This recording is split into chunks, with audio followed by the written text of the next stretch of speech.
Hello students, welcome to our channel.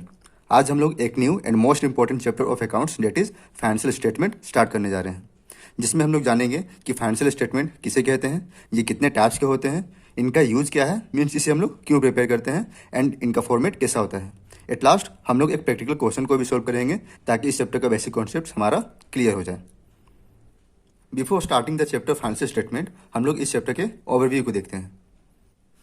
Suppose कीजिए एक person है मिस्टर एक्स, ये एक बिजनेसमैन है और वाइल डूइंग बिजनेस में बहुत सारे ट्रांजेक्शन होते हैं, तो ये उन ट्रांजेक्शन को रिकॉर्ड करेगा जो फाइनेंशियल नेचर के होंगे। तो सबसे पहले हम लोग ट्रांजेक्शन को रिकॉर्ड करते हैं इन बुक्स ऑफ जर्नल, या उसे हम लोग रिकॉर्ड करते हैं इन सब्सिडरी बुक्स। तो फर्स्ट स्टेप हमारा क्या हुआ कि हम लोग उस बिजनेस ट्रांजेक्शन को रिकॉर्ड करते हैं इन बुक्स ऑफ जर्नल और subsidiary book. After recording the business transaction in journal और सब्सिडरी बुक, सेकेंड स्टेप हमारा होता है कि हम लोग उन सारे बिजनेस ट्रांजेक्शन को रिकॉर्ड करते हैं या उसे पोस्ट करते हैं इनटू लेजर। तो फर्स्ट स्टेप में हम लोग बिजनेस ट्रांजेक्शन को रिकॉर्ड करते हैं जर्नल में, and then after recording transaction in journal book हम लोग उन ट्रांजेक्शन को पोस्ट करते हैं into ledger, and then with the help of ledger हम लोग ट्रायल बैलेंस प्रिपेयर करते हैं।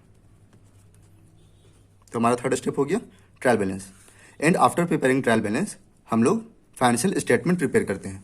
सो हमारा फोर्थ स्टेप हो गया फाइनेंशियल स्टेटमेंट, एंड हमारा आज का टॉपिक है financial statement. So what is financial statement?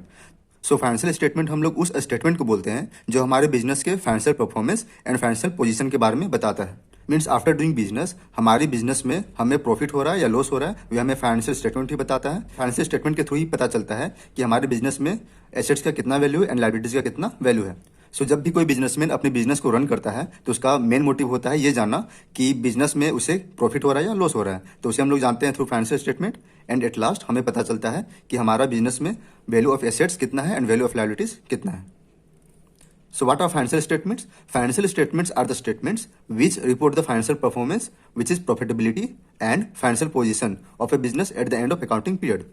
तो जब भी कोई बिजनेसमैन अपने बिजनेस को रन करता है तो at the end of accounting period financial statements के थ्रू ही उसे पता चलता है कि उसका बिजनेस का फाइनेंशियल परफॉर्मेंस कैसा रहा, यानी उसे प्रॉफिट हो रहा है या लॉस हो रहा है। एंड इसी के थ्रू से पता चलता है कि उसका बिजनेस का फाइनेंशियल पोजीशन कैसा है, मीन्स उसका value of assets and liabilities कितना है। एंड जो फाइनेंशियल स्टेटमेंट्स होते हैं वे मेनली 4 टाइप्स के होते हैं। हमारा फर्स्ट फाइनेंशियल स्टेटमेंट है इनकम स्टेटमेंट, जो हमें बताता है कि हमारे बिजनेस से हमें प्रॉफिट हो रहा है या लॉस हो रहा है। एंड इनकम स्टेटमेंट में 2 अकाउंट्स इंक्लूड हैं, फर्स्ट है ट्रेडिंग अकाउंट एंड सेकंड है profit and loss account. Trading account के हेल्प से हमें पता चलता है कि हमारा ग्रोस प्रॉफिट या ग्रोस लॉस कितना हो रहा है, and profit and loss account के हेल्प से हमें पता चलता है कि हमारे बिजनेस के थ्रू नेट प्रॉफिट या नेट लॉस कितना होता है। सो हमें trading account gross profit and gross loss के बारे में बताता है, and profit and loss account हमें net profit and net loss के बारे में बताता है। सेकेंड स्टेटमेंट है स्टेटमेंट ऑफ फाइनेंशियल पोजीशन, जिसे हम लोग बैलेंस शीट भी कहते हैं, और जो बैलेंस शीट होता है वह हमारे value of assets and liabilities of business के बारे में बताता है। थर्ड स्टेटमेंट है कैश फ्लो स्टेटमेंट, जो हमें बताता है कि कितना कैश हम लोग जनरेट कर रहे हैं या कितना कैश हम लोग यूज कर रहे हैं in 3 different types of activities. First है from operating activities, second from investing activities, and at last from financing activities. And fourth statement है स्टेटमेंट ऑफ रिटेन्ड अर्निंग। तो इन क्लास 11 हमें केवल 2 फाइनेंशियल स्टेटमेंट ही पढ़ना है। फर्स्ट इनकम स्टेटमेंट, जिसके अंदर trading account and profit and loss account आता है, एंड सेकेंड है statement of financial position which is balance sheet. So in class 11 हमें केवल trading and profit and loss account and balance sheet के बारे में ही जानना है। बाकी 2 फाइनेंशियल स्टेटमेंट के बारे में हम लोग सीनियर क्लास में पढ़ेंगे। हमारा first type of financial statement है income statement. The income statement presents the financial result which is profit और loss of a business for a period of time. It shows the company's revenue and expenses during a particular period. तो जो income statement है वह हमारे financial result को बताता है। तो बिजनेस का रिजल्ट या तो प्रॉफिट हो सकता है या तो लॉस हो सकता है।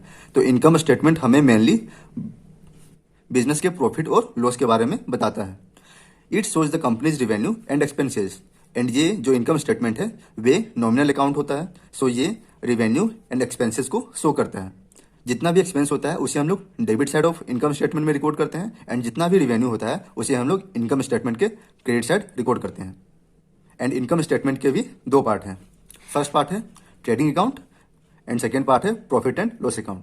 एंड जो ट्रेडिंग अकाउंट है वे हमें ग्रोस प्रॉफिट एंड लॉस के बारे में बताता है, एंड जो प्रॉफिट एंड लॉस अकाउंट है वे net profit and net loss के बारे में हमें बताता है। सो हमारा फर्स्ट इनकम स्टेटमेंट है trading account. It is a nominal account. ये जो बोथ इनकम स्टेटमेंट है ये दोनों के दोनों ही नॉमिनल अकाउंट है, जिसमें हम लोग केवल एक्सपेंस एंड इनकम को ही रिकॉर्ड करते हैं। सो जो ट्रेडिंग अकाउंट है वे नॉमिनल अकाउंट है, एंड नॉमिनल अकाउंट का रूल क्या कहता है? Debit all the expenses and losses and credit all the incomes and gains. It shows the result of buying and selling of goods. So जो trading account है वे mainly transaction related to goods को ही record करता है। So trading account के debit side हम लोग क्या रिकॉर्ड करते हैं? Amount of purchase of goods and direct expenses. So हमारा amount of purchase of goods and direct expense जो है वे एक्सपेंस नेचर का है, तो इसे हम लोग ट्रेडिंग अकाउंट के डेबिट साइड रिकॉर्ड करेंगे। एंड अमाउंट ऑफ सेल्स जो है वे हमारे लिए इनकम का सोर्स है, तो इसे हम लोग क्रेडिट साइड रिकॉर्ड करेंगे।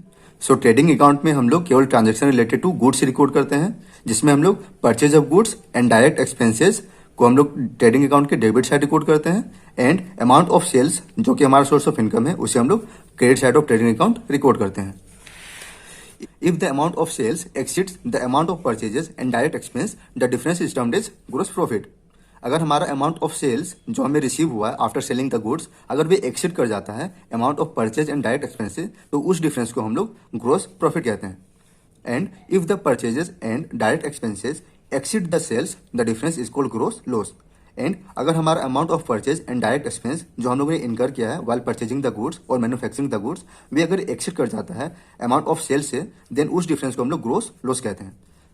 मीन्स अगर हमारा अमाउंट ऑफ सेल्स ज़्यादा है as comparison to amount of purchase and direct expense, तो हमें ग्रोस प्रॉफिट होता है। एंड अगर हमारा amount of purchase and direct expense ज़्यादा है as comparison to amount of sales, then हमें ग्रोस लॉस होता है। चलिए अब हम लोग समझते हैं कि डायरेक्ट एक्सपेंस किसे कहते हैं। So what is direct expense? It includes expenses incurred in purchasing the goods, bringing them to go down and manufacturing of goods. तो वे सारे एक्सपेंस जिसे हम लोग इनकर करते हैं while purchasing the goods, मतलब एक्स्ट्रा एक्सपेंस जो हम लोग इनकर करते हैं in case of purchasing the goods and then bringing them to go down and manufacturing of goods. तो वे सारे खर्चे जो हम लोग खर्च करते हैं गुड्स को खरीदने से लेकर उसे गोडाउन तक लाने तक एंड गुड्स को मैन्युफैक्चर करने तक, तो इन सारे खर्चों को हम लोग डायरेक्ट एक्सपेंस कहते हैं। एंड इनका एग्जांपल क्या है? फर्स्ट वेजेस जो हम लोग लेबर को पेमेंट करते हैं, सेकंड फ्रेट और कैरिज इनवर्ड, अगर हम लोग किसी गुड्स को परचेज करते हैं तो उसे हम लोग गोडाउन तक लाते हैं थ्रू ट्रांसपोर्टेशन, तो वे जो भाड़ा खर्च होता है उसे हम लोग फ्रेट या कैरिज इनवर्ड करते हैं। नेक्स्ट है फैक्ट्री रेंट, तो वाइल मैन्युफैक्चरिंग द गुड्स हम लोग उसे फैक्ट्री में ही मैन्युफैक्चर करते हैं, तो फैक्ट्री रेंट जो है वे भी हमारा डायरेक्ट एक्सपेंस होगा। नेक्स्ट है factory lighting power, means factory के लाइटिंग एंड पावर में भी जो खर्च होते हैं वे भी हमारा डायरेक्ट एक्सपेंस ही होता है। एंड नेक्स्ट है ऑक्ट्रॉय, जो ऑक्ट्रॉय है वे भी हमारा ट्रांसपोर्टेशन कॉस्ट ही है। एंड लास्ट है इंपोर्ट और कस्टम ड्यूटी, किसी गुड्स को अगर हम लोग इंपोर्ट करते हैं from the foreign country then हमें इंपोर्ट या कस्टम ड्यूटी पे करना होता है, तो ये भी हमारा पार्ट ऑफ डायरेक्ट एक्सपेंस ही है।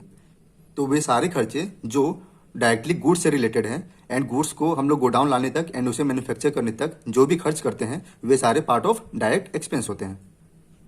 This is the format of trading account, जो कि एक नॉमिनल अकाउंट है। एंड सिंस ये नॉमिनल अकाउंट है तो नॉमिनल अकाउंट के अकॉर्डिंग हमारा रूल क्या कहता है? डेबिट करते हैं हम लोग सारे एक्सपेंस को एंड क्रेडिट करते हैं सारे इनकम को और गेन्स को। तो डेबिट साइड हम लोग सारे एक्सपेंस को रिकॉर्ड करेंगे एंड क्रेडिट साइड हम लोग सारे इनकम और गेन्स को रिकॉर्ड करेंगे। तो while starting the trading account सबसे पहले हम लोग रिकॉर्ड करते हैं ओपनिंग स्टॉक को। तो ओपनिंग स्टॉक किसे कहते हैं? वे सारे स्टॉक ऑफ रॉ मटेरियल और फिनिश्ड गुड और सेमी फिनिश्ड गुड जो हमारे लास्ट ईयर में सेल आउट नहीं हुआ है, सोल्ड आउट नहीं हुआ है, और वे इस ईयर में हमारा ओपनिंग स्टॉक बन जाता है। नेक्स्ट है परचेजेस, ये परचेज रिलेटेड टू गुड्स है, तो जितने भी हम लोग गुड्स को परचेज करते हैं उसे भी हम लोग ट्रेडिंग अकाउंट के डेबिट साइड ही रिकॉर्ड करते हैं। एंड इन केस अगर हम लोग डिफेक्टिव गुड्स को परचेज करते हैं तो हम लोग उस परचेज को रिटर्न करते हैं, तो हम लोग परचेज के अमाउंट से परचेज रिटर्न को रिड्यूस करते हैं, तो हमारा आता है अमाउंट ऑफ नेट परचेजेस। तो in case of trading account सबसे पहले हम लोग डेबिट साइड में ओपनिंग स्टॉक रिकॉर्ड करते हैं एंड देन नेट परचेज के अमाउंट को रिकॉर्ड करते हैं एंड देन हम लोग रिकॉर्ड करते हैं डायरेक्ट एक्सपेंस को। तो हम लोग ने देखा कि डायरेक्ट एक्सपेंस किसे कहते हैं? वो सारे खर्चे जो गुड्स या फैक्ट्री से रिलेटेड होते हैं उसे हम लोग ट्रेडिंग अकाउंट के डेबिट साइड रिकॉर्ड करते हैं। तो हमारा डायरेक्ट एक्सपेंस क्या क्या था? वेजेस, जिसे हम लोग लेबर को पेमेंट करते हैं, एंड इन केस हमारा अगर एंट्री होता है वेजेस एंड सैलरी से तो वो भी हमारा ट्रेडिंग अकाउंट में ही आएगा। बट अगर हमारा एंट्री है सैलरी एंड वेजेस तो वे हमारा प्रॉफिट एंड लॉस अकाउंट में आएगा, उसे हम लोग बाद में अच्छे तरीके से देखेंगे। सेकेंड है कैरिज और फ्रेट। तो कैरिज और फ्रेट मीन्स जो भी कॉस्ट ऑफ ट्रांसपोर्टेशन है जिसे हम लोग खर्च करते हैं to bring the purchase goods to go down, तो उसको हम लोग कैरिज या फ्रेट कहते हैं। नेक्स्ट है गैस, फ्यूल एंड पावर। ये सारा हमारा एक्सपेंस रिलेटेड टू फैक्ट्री है। नेक्स्ट है manufacturing expense and then factory rent, factory lighting. तो फैक्ट्री से रिलेटेड सारे खर्च को हम लोग ट्रेडिंग अकाउंट के डेबिट साइड में ही रिकॉर्ड करते हैं। And then import duty and royalty. तो हम लोगों ने देखा कि ट्रेडिंग अकाउंट के डेबिट साइड में हम लोग केवल एक्सपेंस को रिकॉर्ड करते हैं, और वे सारे एक्सपेंस होते हैं जो डायरेक्टली रिलेटेड टू गुड्स होते हैं या फैक्ट्री होते हैं। एंड ट्रेडिंग अकाउंट के क्रेडिट साइड हम लोग उन सारे इनकम और गेन्स को रिकॉर्ड करते हैं जो रिलेटेड टू गुड्स होते हैं। ट्रेडिंग अकाउंट के क्रेडिट साइड हम लोग केवल 2 एंट्री को ही रिकॉर्ड करते हैं। फर्स्ट एंट्री हमारा सेल्स का, जो हमें अमाउंट रिसीव हो रहा है well selling the goods, and उससे हम लोग लेस करते हैं सेल्स रिटर्न को। एंड सेकेंड है हमारा closing stock. Closing stock are those goods which are not sold during this year and are remain unsold. तो ट्रेडिंग अकाउंट के क्रेडिट साइड हम लोग केवल सेल्स एंड क्लोजिंग स्टॉक को ही रिकॉर्ड करते हैं। After recording all the expenses and income और गेन्स, हम लोग बैलेंसिंग फिगर को कैलकुलेट करते हैं। एंड जो बैलेंसिंग फिगर होता है वे या तो हमारा ग्रोस प्रॉफिट होता है या तो हमारा ग्रोस लॉस होता है, जिसे हम लोग ट्रांसफर करते हैं to profit and loss account. So हम लोगों ने देखा कि ट्रेडिंग अकाउंट के डेबिट साइड हम लोग केवल 3 आइटम्स को ही रिकॉर्ड करते हैं। फर्स्ट है ओपनिंग स्टॉक, सेकेंड है परचेजेज जिसमें से हम लोग परचेज रिटर्न को लेस करते हैं तो हमारा नेट परचेज का अमाउंट आता है, एंड थर्ड है डायरेक्ट एक्सपेंस, वो सारे एक्सपेंस जो गुड्स या फैक्ट्री से रिलेटेड होते हैं। And on credit side of trading account हम लोग केवल 2 आइटम्स को ही रिकॉर्ड करते हैं। फर्स्ट है सेल्स अमाउंट, जिससे हम लोग सेल्स रिटर्न के अमाउंट को रिड्यूस करते हैं तो हमारा नेट सेल्स का अमाउंट आता है। एंड सेकेंड है closing stock. So debit side केवल 3 आइटम्स को and credit side only 2 items को हम लोग रिकॉर्ड करते हैं in case of trading account.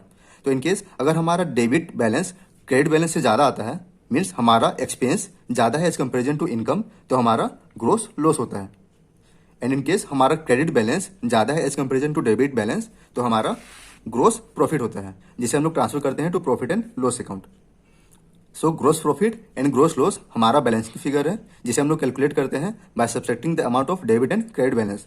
And gross profit हो या ग्रोस लॉस हो, उसे हम लोग ट्रांसफर करते हैं to profit and loss account.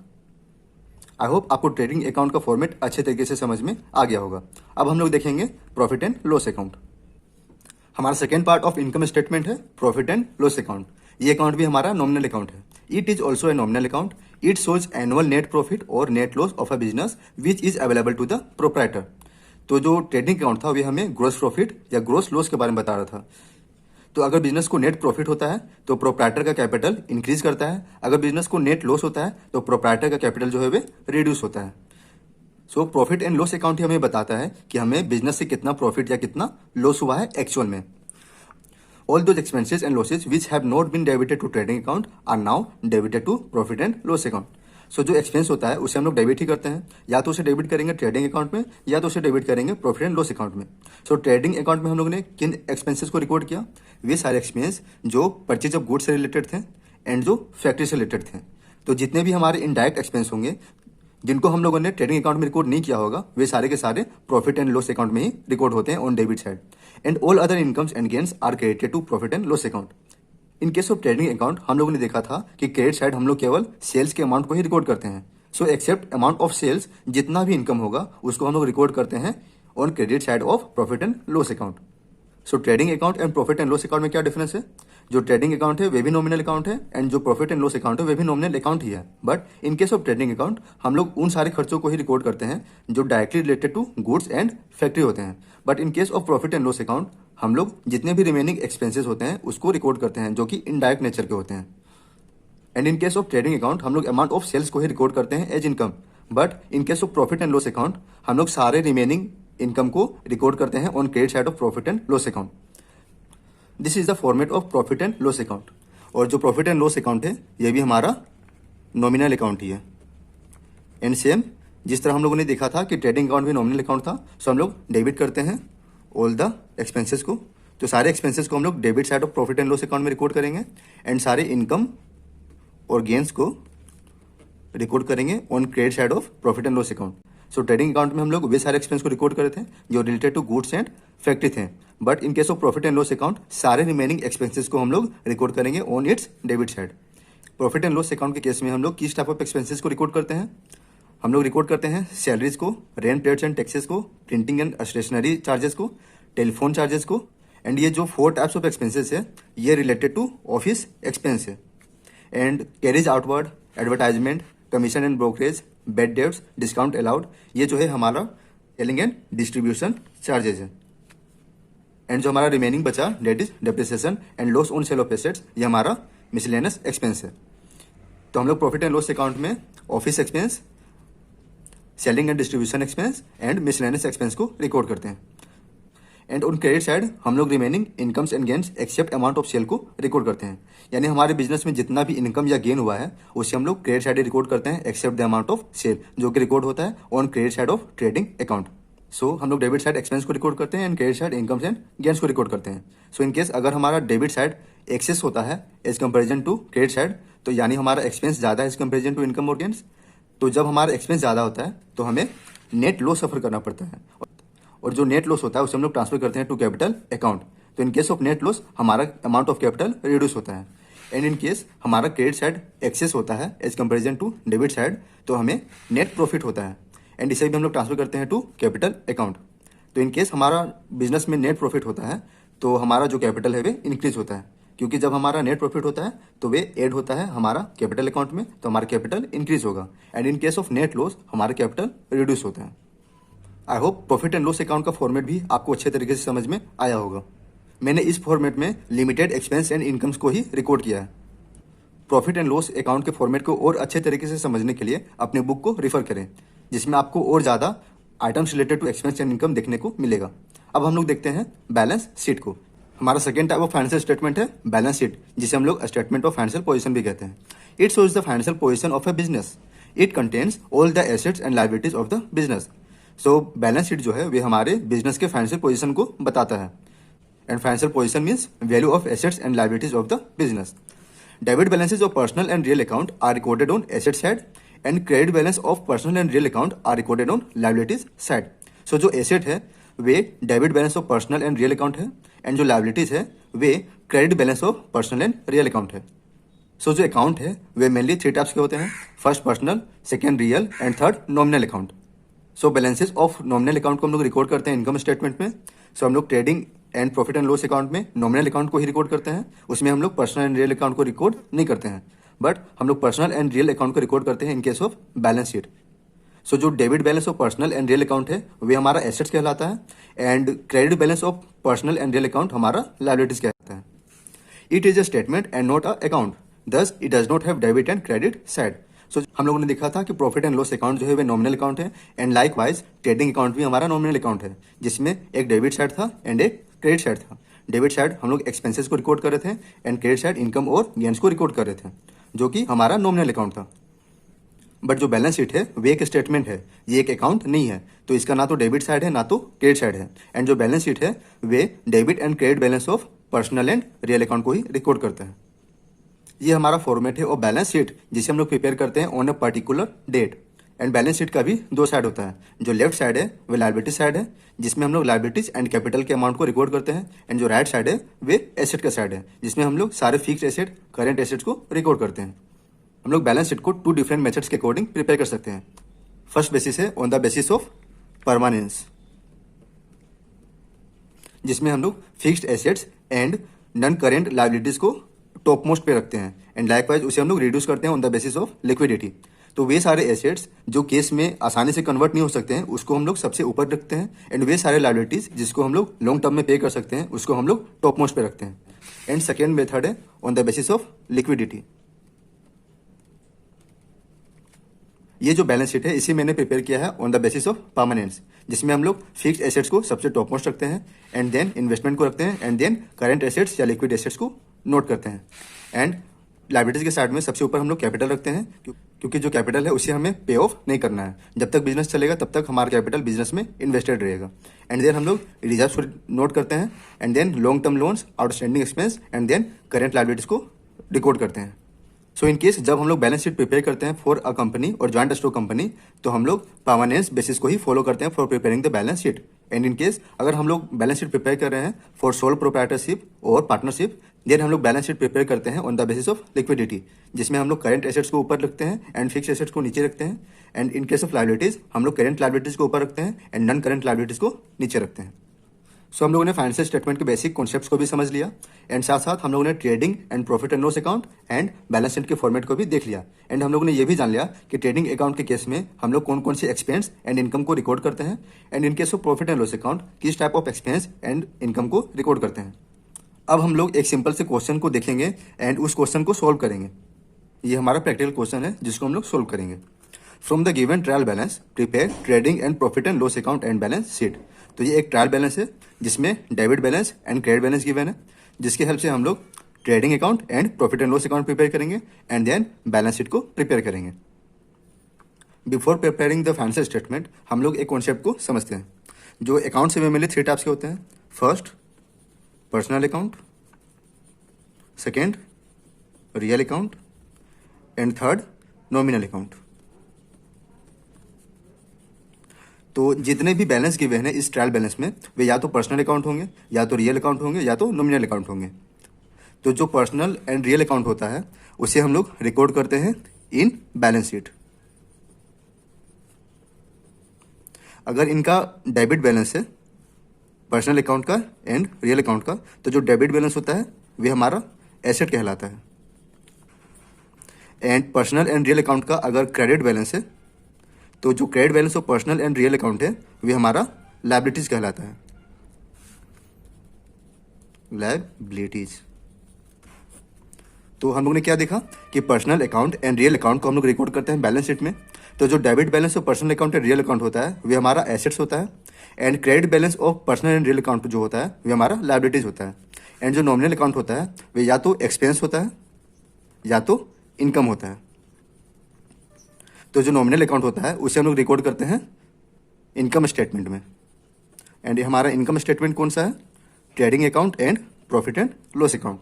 तो जो नॉमिनल अकाउंट है उसे ही हम लोग केवल रिकॉर्ड करते हैं trading and profit and loss account. And जो पर्सनल एंड रियल अकाउंट है उसे हम लोग रिकॉर्ड करते हैं in balance sheet. So trading account and profit and loss account में हम लोग किस अकाउंट को रिकॉर्ड करेंगे? नॉमिनल अकाउंट को, यानी एक्सपेंस और इनकम को। एंड जो बैलेंस शीट है उसमें हम लोग personal account and real account को रिकॉर्ड करते हैं। And personal and real account का जो डेबिट बैलेंस होता है वे हमारा एसेट होता है, and personal and real account का जो क्रेडिट बैलेंस होता है वे हमारा लायबिलिटीज होता है।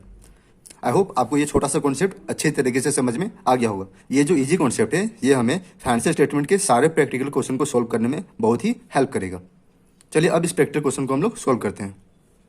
सो ये हमारा ट्रायल बैलेंस है जिसकी हेल्प से हम लोग को फाइनेंशियल स्टेटमेंट प्रिपेयर करना है। सो जो लेफ्ट साइड है वे डेबिट बैलेंस है एंड जो राइट साइड है वे क्रेडिट बैलेंस है। तो कौन कौन से अकाउंट का डेबिट बैलेंस होता है?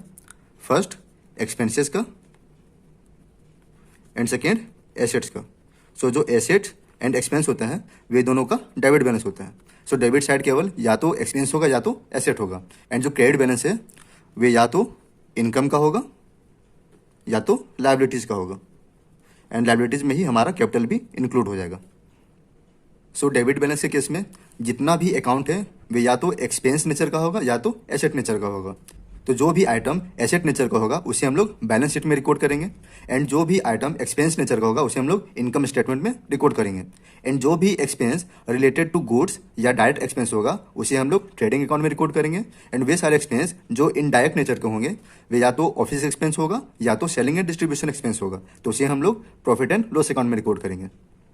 And in case of credit balance way या तो इनकम होगा या तो लायबिलिटीज होगा। सो जो लायबिलिटीज होता है उसे हम लोग बैलेंस शीट में रिकॉर्ड करते हैं, एंड जो इनकम होता है उसे हम लोग इनकम स्टेटमेंट में रिकॉर्ड करते हैं। सो ट्रेडिंग अकाउंट के केस में हम लोग केवल सेल्स को रिकॉर्ड करेंगे, एंड जो जितना भी रिमेनिंग हमारा इनकम है वे हमारा रिकॉर्ड होगा प्रॉफिट एंड लॉस अकाउंट में।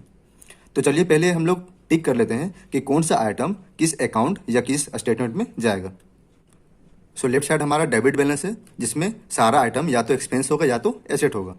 हमारा फर्स्ट आइटम है ओपनिंग स्टॉक जिसे हम लोग रिकॉर्ड करते हैं हमारा ट्रेडिंग अकाउंट में। सेकेंड है परचेजेज, इसे भी हम लोग ट्रेडिंग अकाउंट में ही रिकॉर्ड करते हैं क्योंकि ये एक्सपेंस रिलेटेड टू गुड्स है। नेक्स्ट है सेल्स रिटर्न, सेल्स रिटर्न भी हमारा ट्रेडिंग अकाउंट में ही आएगा एंड इस अमाउंट को हम लोग सब्ट्रैक्ट करते हैं from the amount of sales, then हमारा नेट सेल्स का वैल्यू आता है।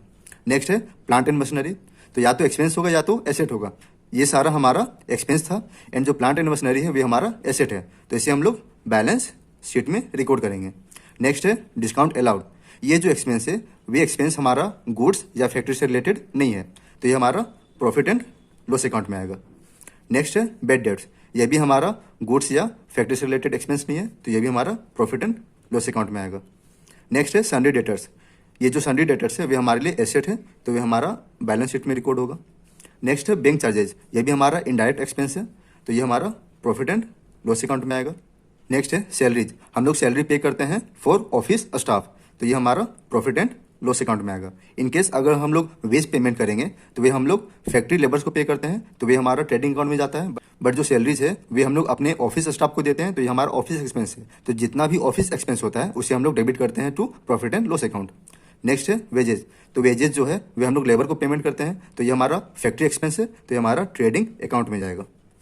नेक्स्ट है फ्रेट इन, तो जो फ्रेट होता है उसका मतलब होता है भाड़ा खर्च, तो जब भी हम लोग गुड्स को परचेज करते हैं एंड उस गुड्स को हम लोग गोडाउन तक लाते हैं तो वे खर्च हमारा फ्रेट इनवर्ड होता है, तो ये जो एक्सपेंस है वे हमारा ट्रेडिंग अकाउंट में आएगा, क्योंकि ये जो फ्रेट इन है वे हम लोग इनकर कर रहे हैं to bring the goods to our godown, तो ये हमारा एक्सपेंस रिलेटेड टू गुड्स है, तो all the expenses related to goods उसे हम लोग रिकॉर्ड करते हैं इन ट्रेडिंग अकाउंट।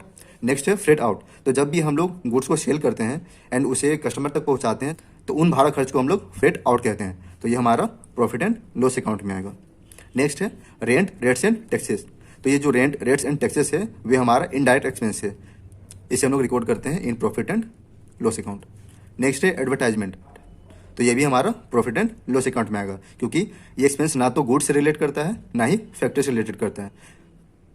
इंस्टेड जो एडवर्टाइजमेंट एक्सपेंस है वे हमारा सेलिंग एंड डिस्ट्रीब्यूशन एक्सपेंस है, तो जो सेलिंग एंड डिस्ट्रीब्यूशन एक्सपेंस होता है उसे हम लोग प्रॉफिट एंड लॉस अकाउंट में ही रिकॉर्ड करते हैं। एंड नेक्स्ट है कैश एट बैंक, तो ये हमारा एसेट है, तो ये हमारा बैलेंस शीट में रिकॉर्ड होगा। अब हम लोग देखते हैं कि क्रेडिट बैलेंस में कौन कौन सा आइटम को हम लोग इनकम स्टेटमेंट में रिकॉर्ड करेंगे एंड कौन कौन सा आइटम को हम लोग बैलेंस शीट में रिकॉर्ड करेंगे।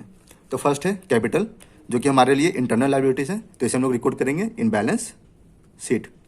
नेक्स्ट है सेल्स, हम लोगों ने पहले ही देख चुका है कि जो सेल्स है उसे हम लोग ट्रेडिंग अकाउंट में ही रिकॉर्ड करते हैं, क्योंकि जो सेल्स का अमाउंट है उसे हम लोग रिसीव करते हैं ऑन सेलिंग ऑफ गुड्स, तो इसे हम लोग ट्रेडिंग अकाउंट में ही रिकॉर्ड करेंगे। नेक्स्ट परचेज रिटर्न, जो परचेज रिटर्न है वह भी ट्रेडिंग अकाउंट में ही रिकॉर्ड होगा एंड ये जो अमाउंट है उसे हम लोग सब्ट्रैक्ट करते हैं from the amount of purchases, तो हमें नेट परचेजेज का अमाउंट पता चलता है। नेक्स्ट है डिविडेंड रिसीव्ड, सो जो डिविडेंड रिसीव्ड है वे हमारा इनडायरेक्ट इनकम है, ये इनकम फ्रॉम द गुड्स नहीं है, तो ये हमारा प्रॉफिट एंड लॉस अकाउंट में आएगा। नेक्स्ट है डिस्काउंट रिसीव्ड, ये भी हमारा प्रॉफिट एंड लॉस अकाउंट में आएगा। एंड नेक्स्ट है सन्ड्री क्रेडिटर्स, तो ये हमारे लिए लायबिलिटीज है जो कि करेंट लायबिलिटीज है, तो लायबिलिटीज को हम लोग बैलेंस शीट में रिकॉर्ड करेंगे, तो ये हमारा बैलेंस शीट में रिकॉर्ड होगा। एंड लास्ट है बिल्स पेबल, ये भी हमारा ट्रेड पेबल है, तो ट्रेड पेबल हमारा लायबिलिटीज होता है, तो इसे भी हम लोग बैलेंस शीट में ही रिकॉर्ड करेंगे ऑन लायबिलिटीज साइड। तो हम लोग ने देखा कि किन किन आइटम को हम लोग को किस अकाउंट में या किस स्टेटमेंट में रिकॉर्ड करना है। हमारा लास्ट आइटम है क्लोजिंग स्टॉक, क्लोजिंग स्टॉक को हम लोग ट्रेडिंग अकाउंट में भी रिकॉर्ड करते हैं एंड इसे हम लोग बैलेंस शीट में भी रिकॉर्ड करते हैं, क्योंकि जो क्लोजिंग स्टॉक है वे हमारे लिए एसेट नेचर का भी होता है। तो क्लोजिंग स्टॉक को हम लोग दो जगह रिकॉर्ड करते हैं, फर्स्ट ट्रेडिंग अकाउंट में एंड सेकेंड बैलेंस शीट के एसेट साइड में। तो हम लोग ने सारे आइटम को टिक कर लिया है कि कौन सा आइटम किस अकाउंट में या किस स्टेटमेंट में रिकॉर्ड होगा। अब हम लोग वन बाय वन सारे आइटम को रिकॉर्ड करते हैं in trading and profit and loss account और इन बैलेंस शीट। ये हमारा फॉर्मेट है trading and profit and loss account का। तो जब भी हम लोग क्वेश्चन को सोल्व करते हैं तो trading account and profit and loss account को हम लोग एक साथ ही प्रिपेयर करते हैं, जिसमें अपर साइड में हम लोग ट्रेडिंग अकाउंट प्रिपेयर करते हैं एंड उसके बैलेंस को ट्रांसफर करते हैं to profit and loss account and then हम लोग प्रॉफिट एंड लॉस अकाउंट को क्रिएट करते हैं। एंड एट लास्ट हम लोग इसी शीट में बैलेंस शीट को भी प्रिपेयर करेंगे, जिसमें राइट साइड एसेट साइड होगा एंड जो लेफ्ट साइड है उसमें लायबिलिटीज को हम लोग रिकॉर्ड करेंगे। तो चलिए स्टार्ट करते हैं इस पर्टिकुलर क्वेश्चन को सॉल्व करना। हमने ऑलरेडी सारे आइटम को मार्क कर दिया है कि कौन सा आइटम किस अकाउंट में रिकॉर्ड होगा। तो सबसे पहले हम लोग ट्रेडिंग अकाउंट को प्रिपेयर करेंगे एंड देन हमें पता चलेगा कि हमारे बिजनेस में कितना ग्रोस प्रॉफिट या कितना ग्रोस लॉस हो रहा है एंड देन उस ग्रोस प्रॉफिट या ग्रोस लॉस के अमाउंट को हम लोग ट्रांसफर करेंगे to profit and loss account and then हम लोग प्रिपेयर करेंगे profit and loss account. And then after preparing the profit and loss account हम लोग बैलेंस शीट को प्रिपेयर करेंगे। तो फर्स्ट स्टेप हम लोग ट्रेडिंग अकाउंट को प्रिपेयर करेंगे, second profit and loss account को प्रिपेयर करेंगे, एंड लास्ट हम लोग प्रिपेयर करेंगे बैलेंस शीट को। तो चलिए स्टार्ट करते हैं प्रिपेयर करना ट्रेडिंग अकाउंट को। सो हम लोगों ने अपने फॉर्मेट में देखा था कि इन केस ऑफ ट्रेडिंग अकाउंट सबसे पहले हम लोग ओपनिंग स्टॉक को ही रिकॉर्ड करते हैं। सो हमारा ओपनिंग स्टॉक का वैल्यू है 40,000। सो हम लोग सबसे पहले ट्रेडिंग अकाउंट को प्रिपेयर करेंगे। तो डेबिट साइड सबसे पहले हम लोग रिकॉर्ड करेंगे ओपनिंग स्टॉक को।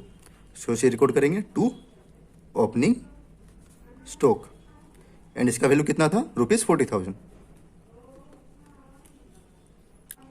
नेक्स्ट है परचेजेज ₹60,000 एंड इससे हम लोग रिटर्न करते हैं परचेज रिटर्न को। तो क्रेडिट साइड हमारा परचेज रिटर्न है, तो परचेज रिटर्न को हम लोग सब्ट्रैक्ट करेंगे from the amount of purchases and इसे भी हम लोग डेबिट साइड ही रिकॉर्ड करेंगे क्योंकि ये हमारा एक्सपेंस है। सो हम लोग एक्सपेंस को डेबिट साइड ही रिकॉर्ड करते हैं। सो हम लोग रिकॉर्ड करेंगे टू परचेजेज एंड सिंस हमारा परचेज रिटर्न भी है तो परचेज के अमाउंट को हम लोग कॉलम के अंदर ही रिकॉर्ड करेंगे। हमारा परचेज अमाउंट है 60,000 एंड इससे हम लोग लेस करेंगे परचेज रिटर्न को। हमारा परचेज रिटर्न था अमाउंट 1,275। हमारा नेट परचेज अमाउंट कितना हो जाएगा 58,725। नेक्स्ट है सेल्स रिटर्न ₹1,500। तो इसे हम लोग को सब्ट्रैक्ट करना रहता है from the amount of sales. तो हमारा सेल्स अमाउंट है 1,27,000। तो 1,27,000 से हम लोग 1,500 सब्ट्रैक्ट करेंगे एंड इससे हम लोग रिकॉर्ड करेंगे on credit side of trading account. So trading account के क्रेडिट साइड हम लोग रिकॉर्ड करेंगे बाय सेल्स एंड हमारा सेल्स रिटर्न है तो इसे भी हम लोग इनर साइड ही रिकॉर्ड करेंगे एंड हमारा अमाउंट ऑफ सेल्स कितना है 1,27,000। इससे हम लोग लेस करेंगे अमाउंट ऑफ सेल्स रिटर्न। हमारा सेल्स रिटर्न कितना था 1,500। तो हमारा नेट सेल्स अमाउंट कितना आ गया 1,25,500। तो हम लोगों ने opening stock, purchases, sales return, sales amount and purchase return को रिकॉर्ड कर लिया है। तो इसे हम लोग टिक कर देते हैं। सो सबसे पहले हम लोग को ट्रेडिंग अकाउंट ही प्रिपेयर करना है। तो उसके बाद तो हमारा बैलेंस शीट का बैलेंस है तो इसे हम लोग इग्नोर करते हैं एंड हम लोग देखते हैं कि नेक्स्ट कौन सा आइटम है जो ट्रेडिंग अकाउंट में रिकॉर्ड होगा। तो हमारा नेक्स्ट आइटम है वेजेस जो कि ट्रेडिंग अकाउंट में रिकॉर्ड होगा एंड उसके बाद है फ्रेट। तो वेजेस का अमाउंट है 10,000 एंड फ्रेट इन का अमाउंट है 1,000। तो इसे हम लोग ट्रेडिंग अकाउंट के डेबिट साइड ही रिकॉर्ड करेंगे। तो हमारा नेक्स्ट आइटम है वेजेस। सो इसे रिकॉर्ड करेंगे टू वेजेस जो कि हमारा डायरेक्ट एक्सपेंस है तो इसे हम लोग ट्रेडिंग अकाउंट में ही रिकॉर्ड करेंगे एंड अमाउंट ऑफ वेजेस कितना है 10,000। एंड नेक्स्ट था freight in. So two freight in. तो जब भी हम लोग भाड़ा खर्च उठाते हैं to bring the goods to our godown तो उसे हम लोग फ्रेट इनवर्ट कहते हैं। तो ये हमारा डायरेक्ट एक्सपेंस है तो इसे भी हम लोग ट्रेडिंग अकाउंट में ही रिकॉर्ड करेंगे एंड अमाउंट ऑफ फ्रेट कितना था 1,000। तो हम लोगों ने debit side opening stock, purchases, less purchase return and wages and freight inward को रिकॉर्ड कर लिया है and credit side sales less sale return को यानी नेट सेल्स के अमाउंट को रिकॉर्ड कर लिया है एंड जो रिमेनिंग है वे हमें हमारा क्लोजिंग स्टॉक। हमारा वैल्यू ऑफ क्लोजिंग स्टॉक कितना है ₹35,000। तो इसे हम लोग रिकॉर्ड करेंगे on credit side of trading account.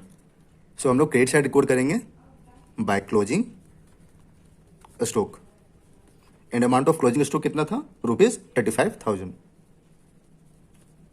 तो हम लोगों ने debit side and credit side of trading account में सारे आइटम को रिकॉर्ड कर लिया है। अब हम लोग देखेंगे कि क्या हमें ग्रोस प्रॉफिट हो रहा है या तो ग्रोस लॉस हो रहा है।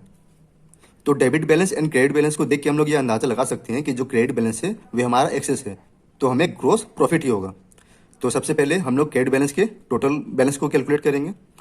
तो हमारा credit total and debit total equal होगा एंड जो बैलेंसिंग फिगर होगा वे हमारा ग्रोस प्रॉफिट हो जाएगा क्योंकि जो हमारा इनकम है वे एक्सेस है as comparison to expense side.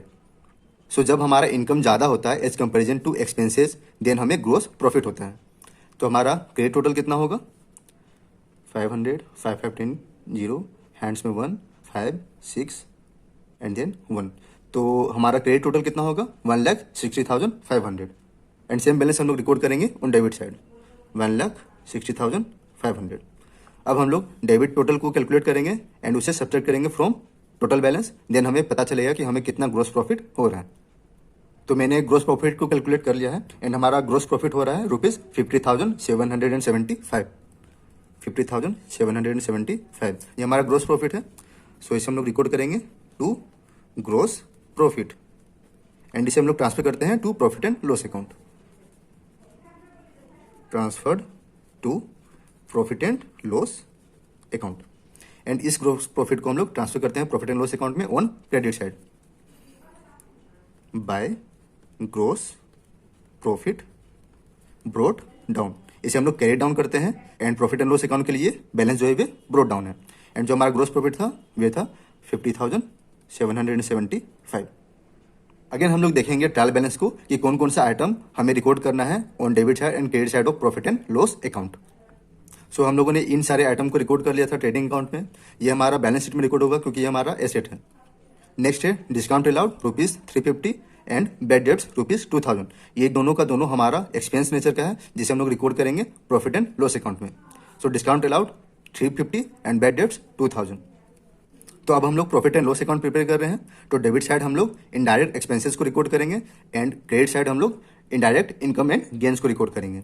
तो हमारा एक्सपेंस था first discount allowed and second bad debts. तो डेबिट साइड रिकॉर्ड करेंगे to discount allowed and discount allowed कितना था ₹350 एंड जो हमारा बैड डेब्ट्स था वे था ₹2000। सो रिकॉर्ड करेंगे टू बैड डेब्ट्स। तो हम लोगों ने discount allowed and bad debts को रिकॉर्ड कर लिया है। एंड नेक्स्ट है सन्डी डेटर्स, ये हमारा एसेट है तो ये बैलेंस शीट में जाएगा। नेक्स्ट है बैंक चार्जेस एंड सैलरी, दोनों का दोनों हमारा प्रॉफिट एंड लॉस अकाउंट में रिकॉर्ड होगा on debit side. Bank charges है ₹100 एंड सैलरीज है 7000। हमारा नेक्स्ट एक्सपेंस आइटम है बैंक चार्जेस, तो इसे रिकॉर्ड करेंगे टू बैंक चार्जेस से एंड इसका अमाउंट था ₹100। एंड नेक्स्ट है salaries, so to salaries and इसका अमाउंट है ₹7000। तो हम लोगों ने बैंक चार्जेस एंड सैलरीज को भी रिकॉर्ड कर लिया प्रॉफिट एंड लॉस अकाउंट में। एंड नेक्स्ट है हमारा freight out ₹1200, rent rates and taxes 2000 and advertisement 2000। तो ये सारा का सारा हमारा प्रॉफिट एंड लॉस अकाउंट में ही रिकॉर्ड होगा। हमारा एक्सपेंस था फर्स्ट टू फ्रेट आउट, उसका अमाउंट था ₹1200। Second rent rates and taxes, so to rent rates and taxes, इसका अमाउंट था ₹2000। नेक्स्ट है advertisement, so to advertisement and इसका अमाउंट था ₹2000। तो हम लोगों ने freight out, rent rates and taxes and advertisement को भी रिकॉर्ड कर लिया हमारे प्रॉफिट एंड लॉस अकाउंट में। अब हमारा जितना भी बैलेंस बचा हुआ है वे सारा का सारा बैलेंस शीट में ही रिकॉर्ड होगा जो कि हमारे लिए एसेट नेचर का है। अब हम लोग देखते हैं कि क्रेडिट बैलेंस में कौन कौन सा आइटम है जो प्रॉफिट एंड लॉस अकाउंट में रिकॉर्ड होगा एज इनकम। तो फर्स्ट कैपिटल है जो बैलेंस शीट में रिकॉर्ड होगा, ये दोनों तो हम लोग ने रिकॉर्ड कर लिया है। एंड नेक्स्ट है dividend received and discount received. Dividend received का अमाउंट है 2000 एंड डिस्काउंट रिसीव्ड का अमाउंट है 800। इन दोनों को हम लोग credit side of profit and loss account में रिकॉर्ड करेंगे क्योंकि ये दोनों हमारा इनकम है। So dividend received 2000 and discount received 800। सो ये दोनों हमारा इनकम है तो इसे हम लोग credit side of profit and loss account में रिकॉर्ड करेंगे। फर्स्ट है बाय डिविडेंड रिसीव्ड, इसका अमाउंट था ₹2000 एंड नेक्स्ट है discount received by discount received जो कि हमारे लिए इनकम है क्योंकि हमें डिस्काउंट रिसीव हो रहा है एंड इसका अमाउंट है ₹800। अब हमें कैलकुलेट करना है कि हमें बिजनेस से नेट प्रॉफिट हो रहा है या नेट लॉस हो रहा है।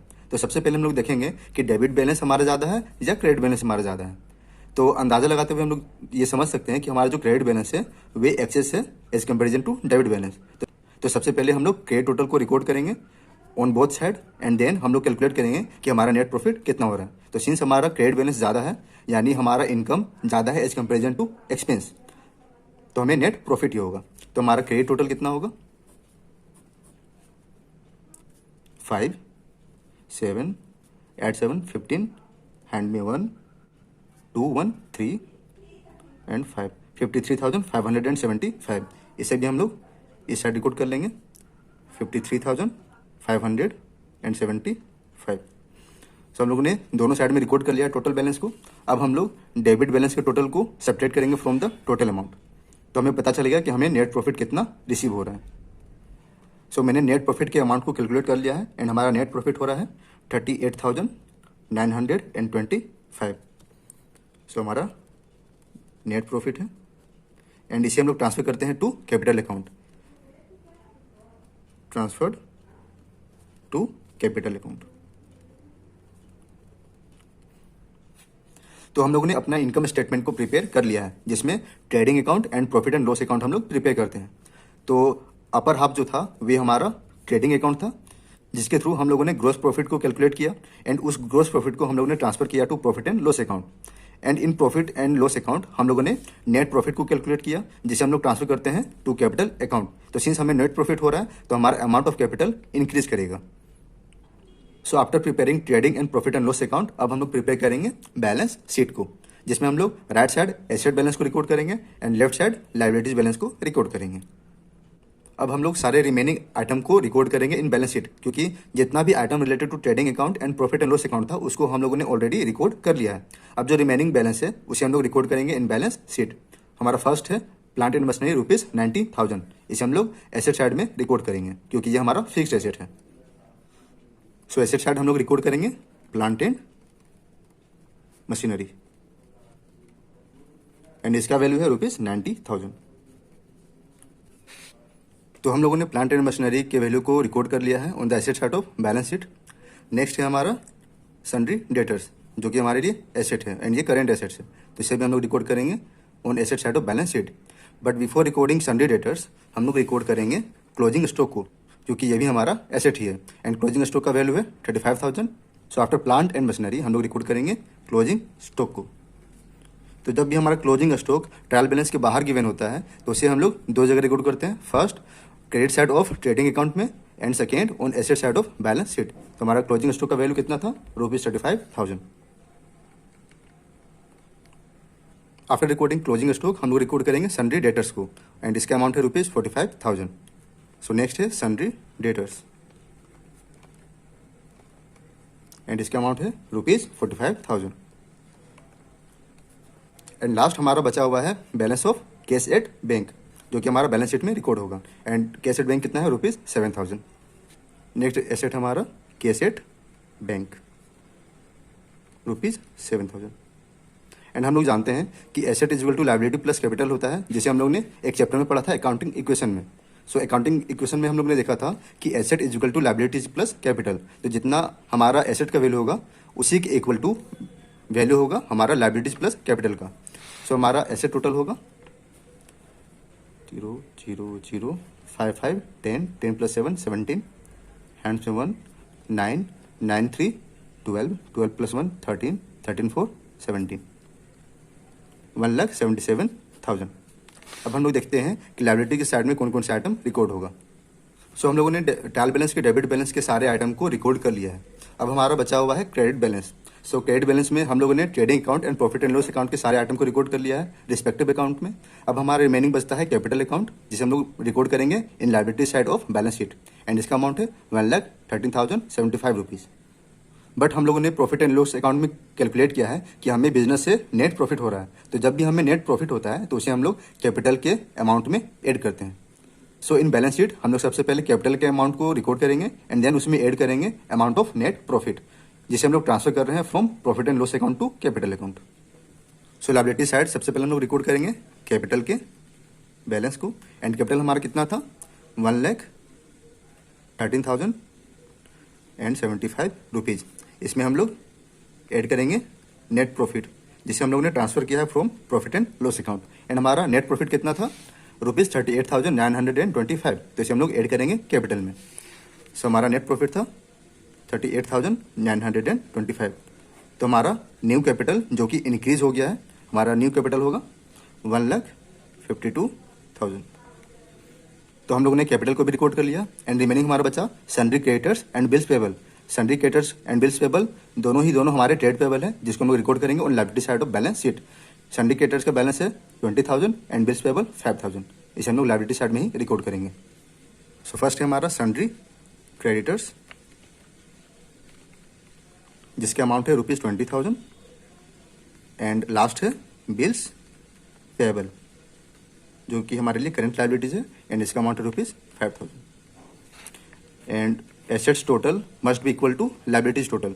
एंड हम लोग जानते हैं कि एसेट टोटल 1,77,000 है, तो जो लायबिलिटीज टोटल है वह भी 1,77,000 ही होगा। अगर हमारा liabilities total and asset total tally कर जाता है तो इसके हेल्प से हम लोग पता लगा सकते हैं कि हम लोगों ने जो भी trading and profit and loss account बनाया है वे सही बनाया है, वे करेक्ट है। अगर हमारा liabilities total and asset total tally नहीं करता है, मीन्स कहीं ना कहीं हम लोगों ने मिस्टेक किया है। तो हमारा लायबिलिटीज टोटल कितना है?